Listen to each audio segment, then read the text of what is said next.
सियावर रामचंद्र की जय। विश्वामित्र महामुनि ज्ञानी, बसहि विपिन शुभ आश्रम जानी। ज्ञानी महामुनि विश्वामित्र जी वन में शुभ आश्रम पवित्र स्थान जानकर बसते थे, जहाँ जप यज्ञ जोग मुनि करहीं, अति मारीच सुबाहु ही डरहीं। जहाँ वे मुनि जप यज्ञ और योग करते थे, परंतु मारीच और सुबाहु से बहुत डरते थे। देखत यज्ञ निशाचर धावहीं, करहि उपद्रव मुनि दुख पावहीं। यज्ञ देखते ही राक्षस दौड़ पड़ते थे और उपद्रव मचाते थे, जिससे मुनि बहुत दुख पाते थे। गाधि तनय मन चिंता व्यापी, हरि बिनु मरहि न निश्चर पापी।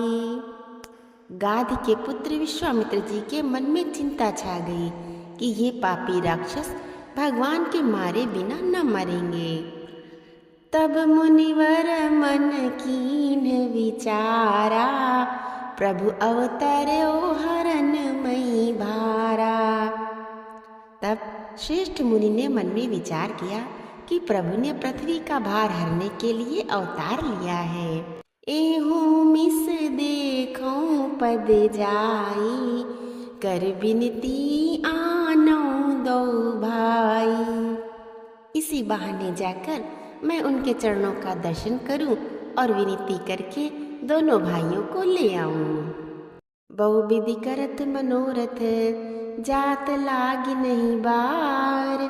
करि मज्जन सरऊ जल, गए भूप दरबार। बहुत प्रकार से मनोरथ करते हुए जाने में देर नहीं लगी। सरयू जी के जल में स्नान करके महामुनि विश्वामित्र राजा दशरथ के दरवाजे पर जा पहुँचे। मुनि आगमन सुना जब राजा, मिलन गयो ले विप्र समाजा। राजा दशरथ ने जब विश्वामित्र मुनि का आना सुना, तब वे ब्राह्मणों के समाज को साथ लेकर उनसे मिलने गए। करि दंडवत मुनहि सन्मानी, निज आसन बैठारन आनी। और दंडवत करके मुनि का सम्मान करते हुए उन्हें लाकर अपने आसन पर बैठाया। तब मन हर्षि वचन कहे राऊ, मुनि अस कृपा न कीन्हु काऊ। तब राजा ने मन में हर्षित होकर ये वचन कहे, हे मुनि, इस प्रकार कृपा तो आपने कभी नहीं की। केहि कारण आगमन तुम्हारा, कहो सो करत न लावऊं बारा। आज किस कारण से आपका शुभ आगमन हुआ, कहिए, मैं उसे पूरा करने में देर नहीं लगाऊंगा। असुर समूह सतावई मोही, मैं जाचन आयऊं नृप तोही। विश्वामित्र मुनि ने कहा, हे राजन, राक्षसों के समूह मुझे बहुत सताते हैं, इसलिए मैं तुमसे कुछ मांगने आया हूँ। अनुज समेत देव रघुनाथा, निश्चर वध मैं होब सनाथा। छोटे भाई सहित श्री रघुनाथ जी को मुझे दे दो। राक्षसों के मारे जाने पर मैं सनात अर्थात सुरक्षित हो जाऊंगा। सुनि राजा अति अप्रिय बानी, हृदय कंप मुख दुति कुमलानी। इस अत्यंत अप्रिय वाणी को सुनकर राजा का हृदय कांप उठा और उनके मुख की कांति फीकी पड़ गई। तब वशिष्ठ बहुविधि समझावा, नृप संदेह नाश कहाँ पावा। तब वशिष्ठ जी ने राजा को बहुत प्रकार से समझाया, जिससे राजा का संदेह नाश को प्राप्त हुआ। अति आदर दो तनय बुलाए, हृदय लाई बहु भांति सिखाए। राजा दशरथ ने बड़े ही आदर से अपने दोनों पुत्रों राम लक्ष्मण को बुलाया और हृदय से लगाकर बहुत प्रकार से उन्हें शिक्षा दी। मेरे प्राणनाथ सुत दो, तुम मुनि पिता आन नहीं को। फिर विश्वामित्र जी से कहा, हे नाथ, ये दोनों पुत्र मेरे प्राण हैं। हे मुनि, अब आप ही इनके पिता हैं, दूसरा कोई नहीं। आश्रम एक दीख मग माही, खग मृग जीव जंतु ताहा नाहि। मार्ग में एक आश्रम दिखाई पड़ा। वहाँ पशु पक्षी कोई भी जीव जंतु नहीं था। पूछा मुनि शिला प्रभु देखी, सकल कथा मुनि कहा अभिषेकी। पत्थर की एक शिला को देखकर प्रभु ने पूछा, तब मुनि ने विस्तार पूर्वक सब कथा कही। अहिल्या ब्रह्मा जी की मानस पुत्री थी। ब्रह्मा जी ने अहिल्या के विवाह के लिए एक परीक्षा का आयोजन किया। महर्षि गौतम ने वह परीक्षा पास कर ली। महर्षि गौतम और अहिल्या का विवाह हो गया। इंद्रदेव अहिल्या की सुंदरता पर मोहित हो गए थे।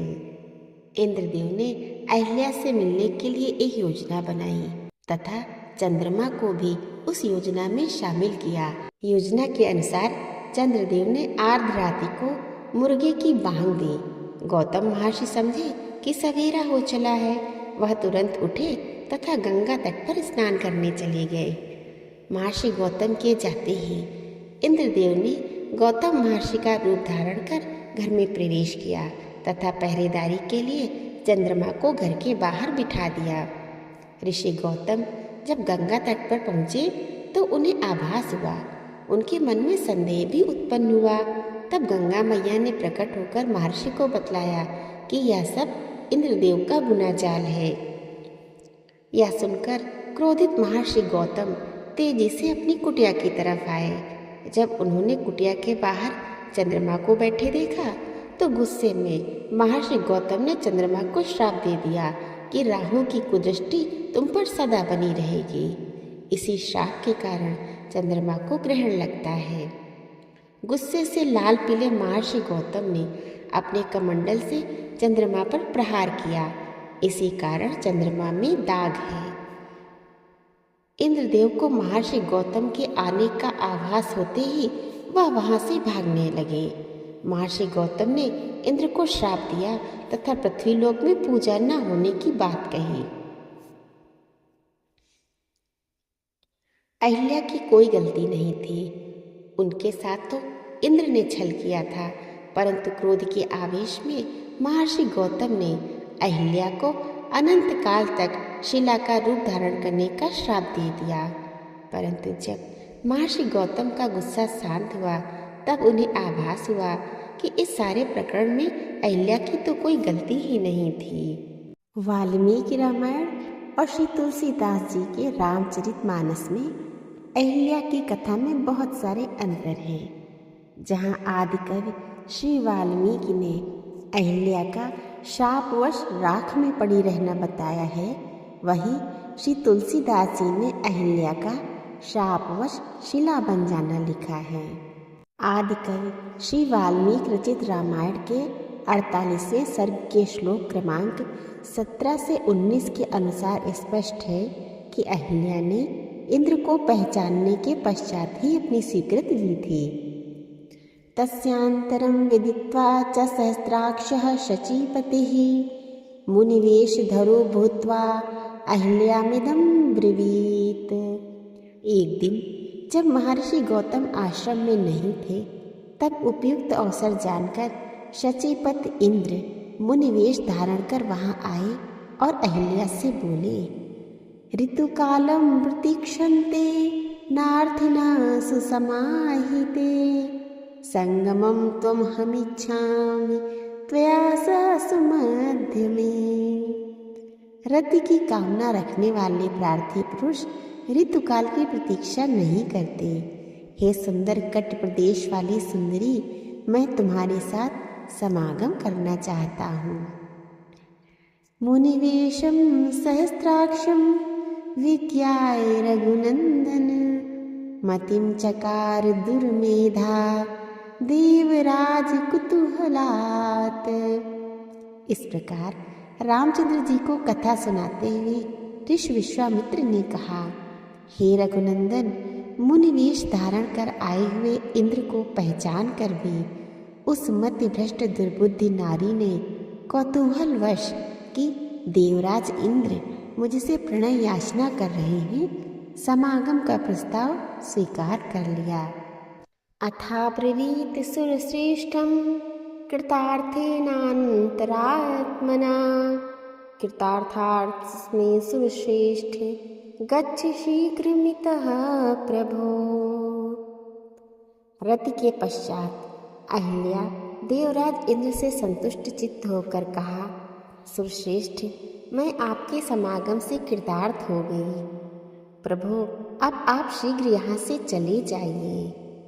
आत्मानं मां च देवेश सर्वथा रक्ष गौतमात्। देवेश्वर, महर्षि गौतम के कोप से आप अपनी और मेरी भी सब प्रकार से रक्षा कीजिए। जब इंद्र वापस जाने के लिए बाहर निकले तो महर्षि गौतम ने उन्हें देख लिया।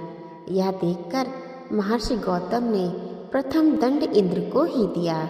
महर्षि गौतम ने इंद्र को नपुंसक हो जाने का श्राप दे दिया।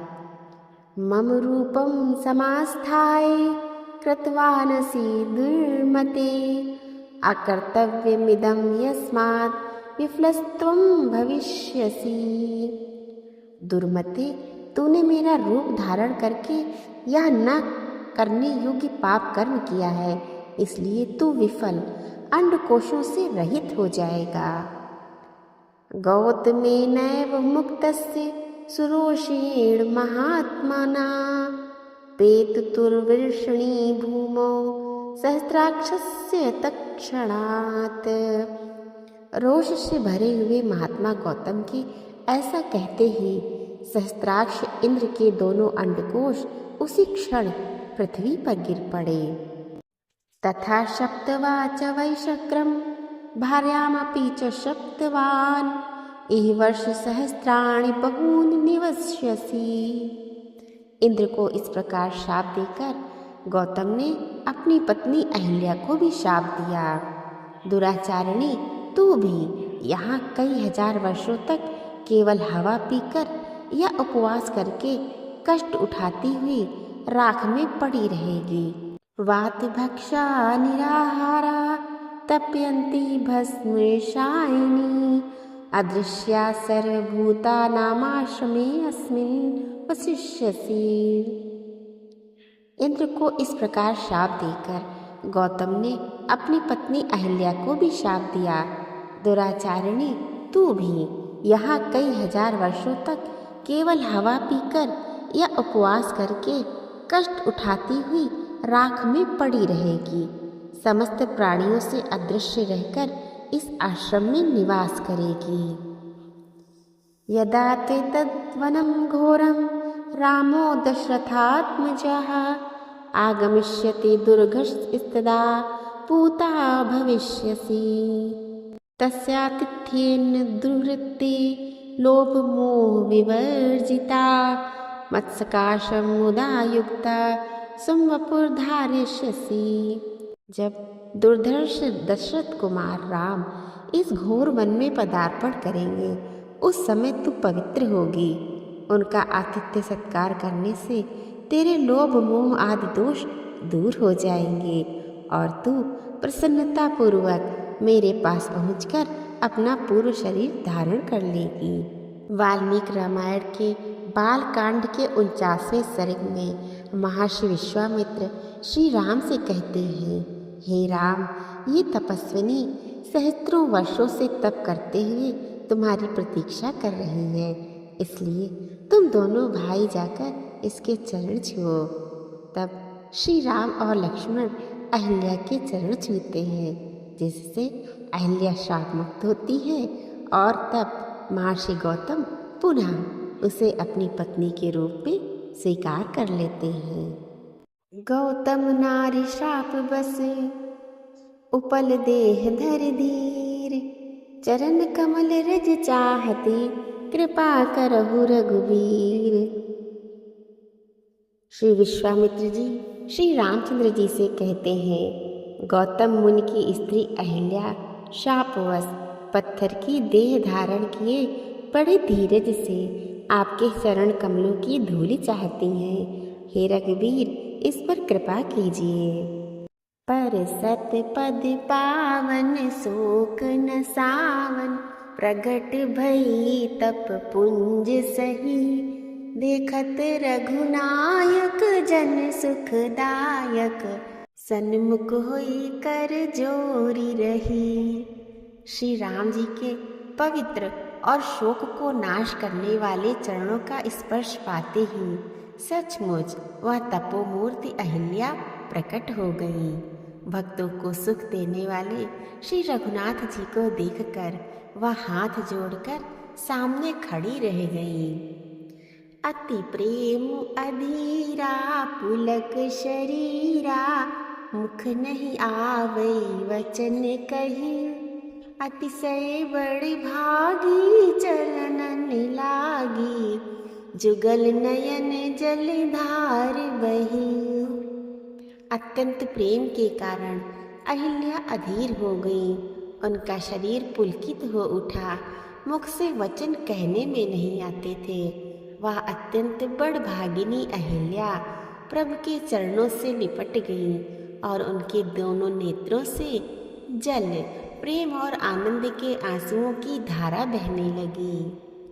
धीरज मन कीन्हा प्रभु कहु चीन्हा, रघुपति कृपा भगति पाई। अति निर्मल वाणी स्तुति ठानी, ज्ञान गम्य जय रघुराई। फिर अहिल्या ने मन में धीरज धरकर प्रभु को पहचाना और श्री रघुनाथ जी की कृपा से भक्ति प्राप्त की। तब अत्यंत निर्मल वाणी से उन्होंने इस प्रकार स्तुति प्रारंभ की। मैं नारी पावन प्रभु जग पावन, रावण रिपुजन सुखदाई। राजीव विलोचन भव भय मोचन, पाहि पाहि शरण आई। हे ज्ञान से जानने योग्य श्री रघुनाथ जी, आपकी जय हो। मैं अपवित्र स्त्री हूँ और हे प्रभु, आप जगत को पवित्र करने वाले, भक्तों को सुख देने वाले और रावण के शत्रु हैं। हे कमल नयन, हे संसार जन्म मृत्यु के भय से छुड़ाने वाले, मैं आपकी शरण में आई हूँ। मेरी रक्षा कीजिए, रक्षा कीजिए।